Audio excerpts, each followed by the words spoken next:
बतानी कि है टीना के घर बा और हमरा बुझाता कि 1947 में देश आज़ाद भइल, लेकिन हमरा लगता कि परिवार आजो गुलामे बा। धन्यवाद। हम कहेंगे जिस जिस पर लोगों ने हंसा है उसी ने इतिहास रचा है। तो आज भोजपुरिया गाय बा तो गाय के खिया वहीं के पड़ी, यही के चलते तो हम चिपरी पाथे में तो उठा उठा कर रखियन, साथ में लाग के मदद करियन। हमारे तो लोग वही कि ये चिपरी पाथवा ही का कर सकतारी। तो कैसे आप लोग जीते हैं, कैसे रहते हैं इस टाटी प्लानी में? बस ऐसे ही। डर नहीं लगता इसमें? आंधी तूफान आएगा तो ये तो गिर जाएगा। डर तो लगता है, लेकिन मतलब कि तसल्ली भी है कि कभी तो बदलेगा। ये बहुत भावुक कर देने वाला क्षण है। और टाटी पलानी से बेटी के निकाल के ले जाके आज इस क्षेत्र में सबसे अव्वल बाड़ी खुशी। सर, पहली बार हम लोग आपसे बोले भी थे कि हम लोग का एक लक्ष्य है गांव को पढ़ाना है, इंडिया को बढ़ाना है। पढ़ेगा गांव बढ़ेगा इंडिया। इसी के तहत हम लोग चाह रहे हैं कि जो अभी तक मतलब इस समाज में उभरे नहीं है उनको उभारने का काम किया जाएगा, और वो जो शिक्षा है जिसके बल पर ये सारी सपना जो है वो पूर्ण हो सकती है, इसलिए हम लोग शिक्षा पर विशेष तरह से मदद करेंगे। और ये लड़की मेरे पास आई और इसको हमने हर तरह से मदद किया। शिक्षक के साथ साथ होकर मैंने भाई जैसे रहकर इसको आगे बढ़ाने में अपना काम किया है। परिवार आज भी गुलाम बा और गुलामी के दंश के झेलते हुए बेटी खुशी जेकर नाम बा वाकई में ऐसा काम कर दिले बाड़ी। और ई काम खुशी अकेले नहीं कैले, एक काम में। नमस्कार प्रणाम। अभी हम पहुंचल बानी सिवान जिला के गोरिया कोठी प्रखंड के बरहोगा पुरुषोत्तम गांव में। और वह सबके बता दी कि ई घर बा वार्ड नंबर हमने के 6 में बानी सन, और पंचायत के नाम फिर से बता दी बरहोगा पुरुषोत्तम गोरिया कोठी प्रखंड के अंतर्गत आवेला। और सबसे बड़ा बात बता दी कि ये परिवार ए घर के बेटी जौन बात उनके जेकर नाम बा खुशी पटेल, खुशी कुमारी, वो जौन बात उनकी ए क्षेत्र में सबसे ज़्यादा नंबर लिया के पास कैले बड़ी मैट्रिक बोर्ड के परीक्षा में। और देखी कि कवना परिस्थिति में ये परिवार के रहते हुए देख सकतनी कि तमाम आसपास के लोग के ताना सहते हुए वो बेटी हे टाटी पलानी के घर में रहते हुए, हे टाटी पलानी के घर में तमाम काम करते हुए, माँ के हाथ बटाते हुए वो बेटी ए जवार में सबसे ज़्यादा नंबर से मैट्रिक बोर्ड के परीक्षा पास कैले। ई विषय अलग बा कि टाटी पलानी के घर अब तक ले काहे बा, आखिर टाटी पलानी के घर से ई परिवार के घर छत अब तक काहे ना बनल, ई विषय बात के बा ए पर बाद में चर्चा हुई।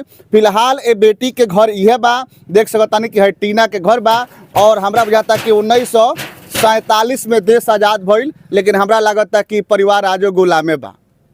ये परिवार आज भी गुलाम बा और गुलामी के दंश के झेलते हुए बेटी खुशी जेकर नाम बा वाकई में ऐसा काम कर दिले बाड़ी। और ई काम खुशी अकेले नहीं कैले, एक काम में मदद कैले बा शिक्षा सारथी एकेडमी। और तमाम शिक्षा सारथी एकेडमी के शिक्षक लोग भी पहुंचल बा, रविशंकर जी पहुंचल बानी और 4G सर भी पहुंचल बानी। यहाँ लोग इनसे बात करे, यहाँ लोग इनके बड़ा योगदान बा ये बेटी के ए टाटी पलानी के घर से ले जा करके कोचिंग में अपना पढ़ावल लिखावल तमाम वो बिंदु पर बतावल, और घर में कैसे कोऑपरेट करे के बाद घर में माँ के भी बतावल कि माँ ज़्यादा से ज़्यादा समय दे सो बेटी के, ताकि वो बेटी पढ़ लिख ले। चूँकि बाबा साहेब भीमराव अम्बेडकर जी कहले रहनी कि शिक्षा उ शेरनी के दूध है कि जे जितना पी उतने दहाड़ी। तो कहीं ना कहीं शिक्षा सारथी एकेडमी के शिक्षक लोग साबित कर दिले बा कि बेटी के शिक्षा के दूध पियावे के पड़ी, तबे जा कर के तकदीर। ये तस्वीर जो हमारा सामने दिखाई देता है स्क्रीन पर रुआ के देख रहा बानी, ये तस्वीर बदल पाई। देखिए कि खुशी बाड़ी और हमारा बगल में बानी रविशंकर सर जी, पीछे बानी हमारा 4G सर जी। और यहाँ लोग इनके बड़ा योगदान बा टाटी पलानी से बेटी के निकाल के अपना कोचिंग में ले जा करके तमाम आसपास के लोग के ताना सहते हुए वो बेटी अव्वल बाड़ी और मैट्रिक बोर्ड के परीक्षा में इस क्षेत्र में सबसे ज़्यादा नंबर से पास बाड़ी। मतलब कि 445 नंबर आयल बा वो बेटी के, जेकर नाम बा खुशी पटेल, खुशी कुमारी। लोग इन्हें टाटी पलानी से बेटी के निकाल के ले जाके आज इस क्षेत्र में सबसे अव्वल बाड़ी खुशी। सर, पहली बार हम लोग आपसे बोले भी थे कि हम लोग का एक लक्ष्य है गांव को पढ़ाना है, इंडिया को बढ़ाना है। पढ़ेगा गांव बढ़ेगा इंडिया। इसी के तहत हम लोग चाह रहे हैं कि जो अभी तक मतलब इस समाज में उभरे नहीं है उनको उभारने का काम किया जाएगा, और वो जो शिक्षा है जिसके बल पर ये सारी सपना जो है वो पूर्ण हो सकती है, इसलिए हम लोग शिक्षा पर विशेष ध्यान दे रहे हैं। और जो भी बच्चे गांव देहात के जो लोग हैं और उतने सक्षम नहीं हैं उनको फ्री में भी पढ़ाने का हम लोग काम करते हैं, प्रोत्साहित करने का काम करते हैं। और मैं आपको बहुत बहुत धन्यवाद देना चाहता हूँ क्योंकि आप यहाँ पर आए और इस बच्ची को मोटिवेट करने का भी काम किया और ये परिस्थिति जो है लोगों को दिखाने का काम किया। इससे और बच्चे जो है और मोटिवेट होंगे और अपने जी इस सीखेंगे। परिस्थिति में भी पढ़ा जा सकता जा है, सकता है। जिंदगी जिया जा सकता है। बिल्कुल बिल्कुल सर, यही चीजें जो है लोगों को मोटिवेट करती है और परिस्थिति जो कि ताना भी बेटी को मारा जाता था। जी जी बहुत। और हम मेरे को लगता है कि वही चीज़ें जो है समाज में निखार लेकर के आती है। अगर मान लेते हैं कि एक बार आपने सुना होगा कि गांधी जी को जब साउथ अफ्रीका में गए थे तो अंग्रेजों ने वहां से लात मार करके निकाला था, तो उन समय उन्होंने संकल्प लिया था, तूने मेरे को ट्रेन से निकाला है, मैं तुमको अपने देश से निकाल दूंगा। तो ये कहीं ना कहीं उनको मोटिवेट करता है। तो ताने जो हैं आदमी को मोटिवेट करता है, तो वो भी ठीक है सर। बिल्कुल। चलिए, रविशंकर जी हैं और विशेष भूमिका है इस पूरे प्रकरण में रविशंकर सर का। चूँकि रविशंकर सर को जब पता चला कि एक बेटी को जो टाटी पलानी के घर में रहती है उसके साथ भेदभाव किया जा रहा है, उसको ताना मारा जा रहा है, तो रविशंकर सर ने बोला कि कोई बात नहीं है, पैसा नहीं है बेटी के पास, हम पढ़ाएंगे, हम देखेंगे। और रविशंकर सर जो है कि इस बेटी को वहाँ तक पहुँचा दिए कि इस क्षेत्र में जितने भी कोचिंग संस्थाएं चलती है उन सभी कोचिंग संस्थाओं में ये बेटी सबसे अव्वल है, टॉप है। धन्यवाद सर आपको। जी, आपका भी धन्यवाद। हम कहेंगे जिस जिस पर लोगों ने हंसा है उसी ने इतिहास रचा है। तो आज भोजपुरिया झकोरा चैनल के माध्यम से हम सभी को, देखने वाले सभी दर्शकों को बहुत बहुत धन्यवाद, नमस्कार। और आपको भी विशेष रूप से आभार कि आप इस जगह पर अब हम सभी को दिखाने के लिए आप आए हैं। मैं क्या कहिएगा इस बेटी को? इस बेटी को मैं यही कहूँगा, सबसे पहले जब हमको पता चला कि इस लड़की के साथ एक टीचर के द्वारा भी भेदभाव हुआ है जी। और साथ ही साथ आसपास के लोगों के द्वारा भी रोज़ इसको ताने सुनने को मिलते थे, ये बात मुझे जानकारी मिली। मैंने इसको दूसरे विद्यार्थी के द्वारा मैंने इसको सूचना पहुंचाया कि तुम मेरे पास आओ, जिस पढ़ाई के साथ साथ राजनीतिक सामाजिक हर तरह से मदद करेंगे। और ये लड़की मेरे पास आई और इसको हमने हर तरह से मदद किया। शिक्षक के साथ साथ होकर मैंने भाई जैसे रहकर इसको आगे बढ़ाने में अपना काम किया है। सर क्या कहिएगा इस टूटे हुए हालात पर, क्या कहिएगा सर? ये हालात तो काफ़ी ख़राब हैं। इस हालात के लिए भी मैंने यहाँ के मुखिया मनोज कुमार सिंह जी से मैं विशेष रूप से इन लोगों का आधार और जो भी पासबुक होता है इसको लेकर हमने उनके पास जमा किया है। और विशेष रूप से हमने आग्रह किया है कि सबसे पहले अगर लिस्ट में अगर किसी का नाम आए तो पहले इस परिवार को दिया जाए, और मैंने यह भी काम किया है। शिक्षा सारथी एकेडमी का अलग पहल है और शिक्षा सारथी एकेडमी का एक अलग काम है समाज में उन तमाम लोगों को शिक्षा देना जो शिक्षा से वंचित रह जाते हैं, जो किसी न किसी के प्रभाव में या किसी न किसी के दबाव में वो पीछे रह जाते हैं।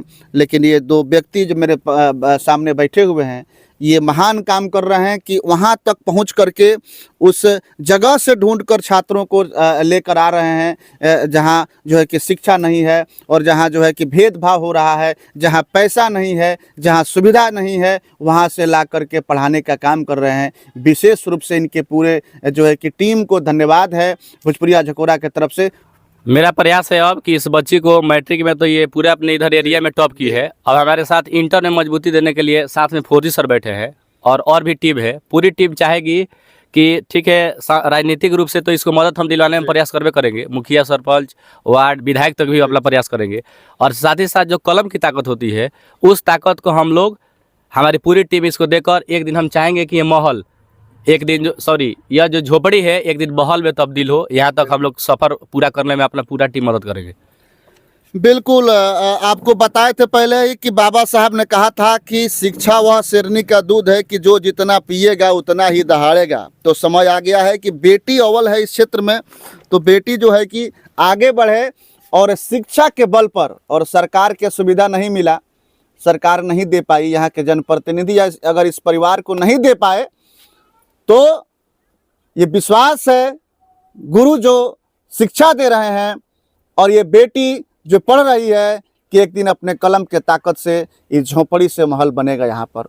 चूँकि इंतज़ार लंबा हुआ, बरसों से इंतज़ार हो रहा है कि इस परिवार को कब योजना का लाभ मिलेगा। इंतज़ार की घड़ी ख़त्म हो चुकी है और बेटी को साथ मिल चुका है शिक्षा सारथी एकेडमी का, और शिक्षा सारथी एकेडमी के तमाम शिक्षक लोग बेटी के साथ में है। तो हमको लगता है कि झोपड़ी से महल ज़रूर बनेगा। कैसी हैं आप? जी मैं बिल्कुल ठीक हूँ। सबसे पहले भोजपुरिया झकोरा की पूरी टीम को मेरी तरफ से तहे दिल से धन्यवाद कि वो मेरे घर आए और मुझे प्रोत्साहित करने का काम किया। पहला सवाल, आप अव्वल रही, 445 नंबर आपको मिला, ये क्रेडिट किसको देना चाहेंगे? जी रविशंकर सर को। पूरा क्रेडिट रविशंकर सर को देना चाहते हैं, हाँ शिक्षा सारथी एकेडमी। जी। चलिए, तो जो है कि आपने कितना संघर्ष किया? हम सुने हैं कि आपको ताने तक मारे जाते थे, भेदभाव तक किया गया किसी शिक्षक के साथ, कोई किसी शिक्षक ने किया आपके साथ? जी, ताने भी मारे गए थे, भेदभाव भी किया गया था मेरे क्या साथ। ताने क्या बोलकर मारे जाते? मतलब लोग कहते थे कि क्या कर लेगी, मतलब तेरा घर ऐसा है, तुम लोग गरीब हो, ऐसे मतलब बहुत सारी बात हुआ ऐसा। और जो शिक्षक थे मतलब वो भड़का दिए थे इतना इनके प्रति कि मैं इनके पास जाऊँ ही ना। मैंने ताने सुनकर उनके पास से कोचिंग छोड़ दिया। 2-3 महीने घर बैठे रही, तो फिर एक लड़की थी, इन्होंने कहा कि बुला के लेके आओ, तो फिर मैं गई। उन्होंने भड़का दिया था इतना कि मैं बिना मन के गई थी इनके पास, लेकिन वहाँ पे गई तो मुझे पढ़ाई अच्छी लगी और मतलब कि इन्होंने मुझे यहाँ तक पहुँचा दिया। चलिए, बहुत बढ़िया। तो कैसे आप लोग जीते हैं, कैसे रहते हैं इस टाटी प्लानिंग में? बस ऐसे ही। डर नहीं लगता इसमें? आंधी तूफान आएगा तो ये तो गिर जाएगा। डर तो लगता है, लेकिन मतलब कि तसल्ली भी है कि कभी तो बदलेगा। ये बहुत भावुक कर देने वाला क्षण है, और जो है कि क्या कहा जाए, ये टाटी प्लानी और हम लोग 2025 में हैं और देश को आज़ादी हुए 1947 में हो गया, और अभी तक की टाटी प्लानी से अब वजह का बा हमरा समझ। ये जी घर बानू मने जी यहीं पर। बिहार कहवो लोनु? हाँ जी, यहीं के है। भाई नेपाल उपाल से चाहे बांग्लादेश से निकलो भाई? नहीं, यहीं पर। तो काहे ना मिलल अब तक ले? इंदिरा आवास, प्रधानमंत्री आवास, मुख्यमंत्री आवास, तमाम आवास तो आवते नु बा, लोग के मिलते नु बा। अब पता नहीं। फॉर्म वॉर्म भराई ले लो। हेने आई चाची, हेने आ जाई, हेजी आई तो हेजी बैठी। हाँ, फॉर्म वॉर्म भराई रहल एकर घर हाँ, के? मुखिया जी के तो फार्म उर्म भर के सब कुछ दिहल बा। अब मुखिया जी कब तक करवाओ तनी सब कुछ मुखिया जी के। कोई साल से न रोवा लोग नहीं में बानी? हाँ, पहले हमनी के बाहर रहत रहनी सन, ओकरा बाद यहाँ हमनी के 4 साल हुई अब यहाँ रहत। 4 साल से रोवा लोग जी बानी? यहाँ रहत तनी सन हमनी के। तो बोलो बाहर कहाँ रहनी हो? बाहर हमनी के अभी तो हमारा आदमी पंजाब रहत तनी, वही जी हमनी के रहत नहीं है सन, हरियाणा। तो 4 साल पहले जो अनिल लोग तो टाटी प्लानी अपन रख देनी लोग? हाँ, यहाँ आके हमनी के अपन टाटी पलानी रख के हमनी के यही में रहे लगनी तो सन। ई जमीन रोवा लोग के अपन हो? हाँ, ये हमरा आदमी के हिस्सा मिलल बा। और वो मने पति के हिस्सा मिलल बा? हाँ। अच्छा, तो मने 4 साल हो गल तो लिख पढ़ के ना दिया रहल अभी? लिख पढ़ के सर अभी कोनो ऐसा बात ना भई रहे जे हमनी के मिली या ना मिली। लिख पढ़ के तो एक बार पहले भी, ये से पहले ही जब मुखिया भइनी तबे हम एक बार जमा कइनी। ओकरा बाद फिर अभी जब सर ये सब भइल हवे तब बोलनी कि लिया के सब जमा करो, लेकिन फिर फोटो वोटो खिंचवा के गइल। अब आगे का कर सकतनी मुखिया जी जानता नहीं। आगे भी इनकरा पढ़ाई खातिर जोन भी जितना भी हो सकता कोशिश करम कि ये से भी आगे जास, पढ़ लिख के कुछ अच्छा करस, जे कि सर के भी नाम रोशन करस और अपने पापा के भी नाम रोशन करस। बिल्कुल। बड़ा लोग ताना मरले बा रउआ बेटी के समाज में? बेटी के बहुत लोग ताना मरले बा, बहुत ज्यादा लोग ताना का मरले कहत बा। रहल लोग? ऐसे सर टाटी बांधे खातिर तो खर उर लिया ही के पड़ी, गाय बा तो गाय के खिया वहीं के पड़ी। यही के चलते तब हम चिपरी पाथम तो उठा के रखिहन, साथ में लाग के मदद करिहन हमार। तो लोग कही कि ई चिपरी पाथवा ई का कर सकतारी, ई पढ़ के ई आगे नहीं बढ़ सकत, ई अच्छा से पढ़ाई इनकर ना हुई, अच्छा नहीं कर सकत ई पढ़ के। फिर भी रोइहन कहिहन हमरा से, हम कहम जे कोई बात ना बेटा, तू पढ़ ल, पढ़ के जो मतलब सर तकदीर में जौन लिखल होई उहे होई। इतना इनकरा के हौसला देम, हम कहेम सब सोच समझ के तब हम सर के पास कोचिंग करे के भेजनी कि जा वही जी तू पढ़। बोलते हैं तो बच्चे समझते हैं और टीचर भी समझते हैं कि फर्स्ट ईयर रेस्ट ईयर, और सेकंड ईयर आकर के बेस्ट ईयर करने का प्रयास करते हैं। लेकिन जब जेई मेंस नीट्स अगर इस चीज़ों की तैयारी करते हैं तो 11th का जो प्रायोरिटी है, उसका जो परसेंटेज है बहुत ज़्यादा है। तो इन सब चीज़ों के लिए हम चाह रहे हैं केवल डिग्री सर्टिफिकेट के लिए ही काम न किया जाए, नॉलेज के लिए बच्चे आगे जाए, क्योंकि समाज का जो धारणाएं है वो थोड़ा सा बदल गया है सर। शिक्षा को सर्टिफिकेट से लोग देख रहे हैं और सुंदरता को रंग से देख रहे हैं। रियलिटी में जो है शिक्षा को देखना चाहिए, सुंदरता में नहीं है। ठीक है, तो इस समाज का दुर्भाग्य है। तो मैं चाहूँगा कि सर जो बच्चे आपके माध्यम से जो जुड़ रहे हैं, देख रहे हैं इन सब चीज़ों को, एक बार हमें सेवा का मौका दें और उत्कृष्ट लेवल तक हम पहुँचाने का काम करेंगे, और जो हम लोग का जुनून है उस चीज़ को साबित करेंगे और लगे हुए हैं। और मेरे को लग रहा है कि आपसे पहली बार नहीं, इसके पहले भी हम लोगों ने डिस्ट्रिक्ट टॉप दिया था और लगातार आपके साथ हम लोग बने हुए हैं और प्रयास है सर इस परिस्थिति को बदलना है और शिक्षा के दम पर आगे लेकर के जाना है। कहते हैं कि शोले भी सर्द होंगे, हौसलों में फिर से उड़ान होगा, वो दिन दूर नहीं जब फिर से विश्वगुरु हमारा हिंदुस्तान होगा। इस काम के लिए हम लोग काम कर रहे हैं और दिल मतलब पूरे लगन से हम लोग लगे हुए हैं और एक दिन जरूर ये तस्वीर तकदीर बदलने का काम करेंगे, बच्चों का भी और अपना भी।